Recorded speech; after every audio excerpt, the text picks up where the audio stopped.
What we have here is the world-famous HG Leek soup. Now, our basic ingredients, of course, are we have leeks, we have garlic, we have some bay leaf, a potato, we're only going to use half of it, some pepper, a bit of green pepper, and plantain. We're going to split it with the potato there. We have some herb amara, celery, tamari sauce, and one medium-sized onion, and a medium-sized carrot. So if you like more of a flavor of leek, use more leeks. If you want less. Now we've washed all of the vegetables with soap and water, and then we rinse them off. And now we're going to prepare them to put them in our simmering pot. The simmering pot has about 2 cups of water in it. So, like I say about, these, we're dealing with living things. The ingredients are not going to be exactly the same quantities. So, you adjust this recipe to your taste. If you like more of one thing or less of one thing, well, then that's fine. You do that. Like I say, I like a little bit more of a leek flavor to mine, so usually I would use maybe 4 or 5 stalks rather than just 3. But this is a really nice, average flavored leek soup. I notice that the highway groupie always uses a very sharp knife, so that way it's less dangerous for yourself, believe it or not, because you don't have to put as much pressure on it. And now we're throwing the carrots into simmer. We've already got the fire going. And next we're going to get our onion ready. Take off the top, and then we're going to take off the roots. So basically you cap your onion.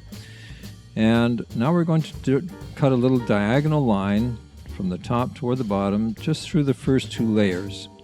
Because first 2 layers have the paper or the onion skin. So we want to get rid of the onion skin, and oops, I've only got the first layer. Let's go back and get the second one. Okay, so we get that. Now again, using a sharp knife, and then peeling your onion. Sharp knife for cutting it as well. It means that there's less tears, because sharp knife means there's less spray, and less spray means you don't have as much eye irritation. Now we're not worried about the size, the same as we weren't worried about the size of what we're cutting the carrots. Basically all we're concerned about is that it being small enough for it to simmer without taking too much time. So we want to simmer and soft. You notice that we're putting them raw into the pot. We do not cook the onions first. We do not fry them first. We want the acid from the onion to go into the broth here. Now the reason that we're cutting the celery goes soft very quickly, so we're not terribly worried about that, but the veins, even cooked, will wrap themselves around the blender, and we're going to use a blender. So we don't want the blade to get clogged up, so that's why we're chopping up the celery. We're going to do the same thing a little later to the leeks for the same reason. Okay. So we got that in there. Now the green pepper, again, if you like more, this is about the quantity that I like. But if you like more green pepper, well then help yourself, put in more. We're using half of the potato rather than the whole potato. Normally for leek soup you would use about this size of a potato, but we're reducing the amount. The reason is that potato gives you texture and thickening in that order. Plantain, which you see in the back there, and we're going to use that. It's going to replace the other half of the potato. It gives us texture. It thickens rather. It thickens and then adds texture to it in the opposite order of the potato. So it makes a nice little balance. So let's do that now. We're going to take our plantain. You just nip the ends off. I don't think I took off quite enough here, but anyway, we'll see. If it's hard to peel, I didn't take off enough. Now, you definitely do not want a cold plantain. You want it room temperature. If it's cold, you will not be able to do this. You will not be able to peel your plantain. You see, I'm having some trouble here with the ends because I didn't quite cut off enough, but that's all right. I'm cheap. I'm going to try to peel them anyway. But you notice how you just slip your fingers, your thumbs under the peel, and the peel comes right off. It's not quite like peeling a banana, or a ripe plantain for that matter. When it's green, or even when a banana is green, it'll give you a little bit of resistance here, but it will come. Just a little bit of coaxing. Some people use a butter knife. I prefer to use my thumbs. Okay, we got the last little bit here. If I can loosen it at the end. Excellent. So just a little bit left over here. I'm going to take it off. It's not essential. Once you blend it, you'll never notice anyway. Okay, good. So now, same thing. We're just cutting this down to size so that it'll simmer up nicely within a few minutes. We're only going to simmer about 10 minutes, so we want 10-minute slices. So that's basically what we have here. Very good. In the pot they go. Okay, next is the garlic. Now the garlic, to get the sheath of the garlic off of each clove, you just take the handle of your knife, bang up the garlic a bit, cut off the cork, and pull at the end of it. And in doing that, the sheath comes right off, and into the pot it goes. So I had 2 medium-sized cloves and 1 really big clove here. If you want to, for quantity, you may want to go with just 4 medium-sized or a little more if you like more garlic flavor. Again, you adapt this to your flavor. Whoops, I didn't give this quite enough. Okay, no problem. I'm going to go back, just hit it a few more times. And there we go. Now if I just grab the end, boom, everything comes off. I don't have to fuss with it. Get my thumbnails into the garlic.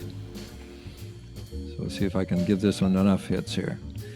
All right, so you notice the bay leaf waiting for us to put in there. You could use a ground bay leaf as well, but we're not going to use a ground bay leaf. We're going to use a whole one because basically we're going to, see how easy this comes off? Wow. Basically, we're going to blend this anyway, so it doesn't really matter. So you don't have to chop it, cut it, anything. You just, boom, in the pot and wait for it to be blended. Okay, we're going to add some tamari. So rather than using a chicken soup stock, just 2 cups of water and 2 tablespoons of tamari sauce.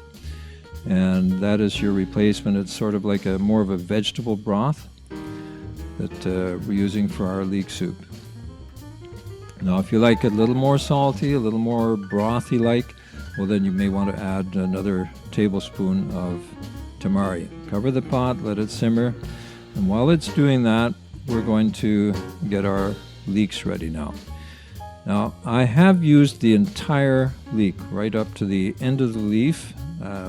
Didn't enjoy it as much as I enjoy it this way. It's a little bit smoother, a little bit sweeter. Okay, so I'm taking off the really dark green leaves. You don't chop the end off, you just take off the really green leaf part and leave sort of the light green to white. That's what you want to leave on your leek. A little bit more there. Okay, there we are. And the third one. Again, like I say, if you like more of a leaky flavor to it, well then put in 4 or 5 or 6. That depends entirely on your taste. But this I found really worked for me. What we're making here is a base. We're not making the actual soup, we're making a base for the soup. And then you'll see later we're actually going to thin this down when we go to serve it. So we chop this up again. The reason, basically, 1, we want to fry it, but 2, by chopping up the leek, it helps to blend it a little easier. Okay, so once we get it all chopped up there, then we just take it and put it in our fry pan. But before we put it in the fry pan, we want to add some butter. Now, I like to use butter. If you're making this vegan, then you will not use butter. You'll use olive oil. If you're using olive oil, then you have to increase the amount of herb amara you're going to put in the broth, or the amount of tamari, either one. Okay, but in my case, I'm using butter here. So once we get it in the pan, now we'll take our leeks, add them to the butter, and we're going to fry this up for about 2 to 3 minutes, more or less. As it's frying, you just stir it once in a while. Maybe every 10-15 seconds, give it a little stir. And we're going to get another one here, and as we see, okay, it's just starting to brown a little bit on one side. That's good. We don't want to cook it too much. Like I say, 2-3 minutes on about medium heat should be plenty. And this is looking good. Okay. So now we can just add this to our broth. So in it goes. All that remains now is to add our spices, the salt and pepper basically, or some people like a little bit of ginger in it, but again, that's personal taste, not mine. So here's the herb amara. Herb amara, you have to balance it with the tamari because the tamari is a little bit salty. I'm putting in about less than half a teaspoon here, and about 1/4 teaspoon of black ground pepper, or ground black pepper, whichever way you want to put that. Okay, so again, remember, balance your tamari and salt one with the other. Now, how much broth should there be? The broth should just barely cover your vegetables. So as you can see here, this is about the right, if you're making, like I am, making a base. So this is like a concentrate that we're going to make. Okay, so now the vegetables need to get a little bit soft. So we're going to take a fork and check and see if they're the softness that we want. And no, they're resisting pretty well. So we really don't want them. Notice how they're sticking to the fork there. So we have to cook this a little bit more. So we'll do that. So now we're cutting to a little bit later. As you can see, our vegetables are starting to break down a little bit, and we can see that they're soft to the fork here. So now they're about the texture that we want. So once we're done with this, then we cover it, shut off the heat, and we let it stand, let it cool down a little bit. Doesn't have to cool completely, but just cool it so that it's not boiling anymore. Now once it gets to that point, it's steaming a little wee bit here, but now we're going to put this into our blender. And as we do so, we want to include both vegetables and broth. If we don't get enough broth, well then you'll see what happens when we don't get enough broth in here. So you notice we're putting in about, and it depends on how big your blender is, so we're putting in about 1/4, between 1/4 and 1/3.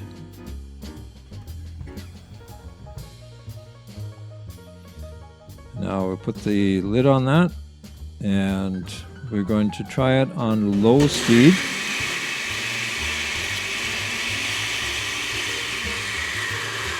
And as you can see, it kind of jammed up on us, didn't want to turn. All we need to do is just add a little bit more broth, and it really doesn't need a lot more.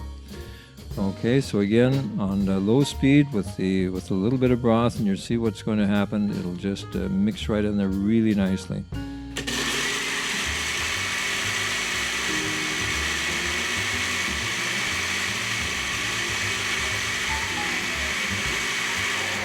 Okay, so once we've done that, then we put it in another pot, or actually I'm going to put the rest of that in the freezer.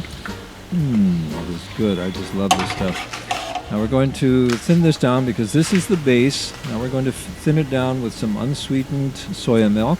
This happens to be from Full Circle. I am not affiliated with them.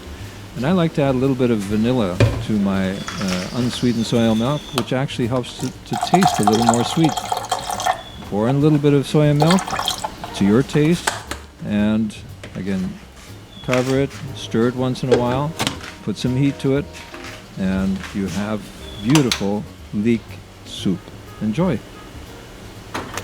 Hi.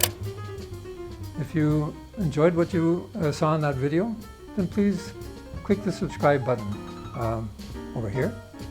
Yeah, that one. Click the subscribe button, please. And whenever I put a video up, you will find out about it. Please.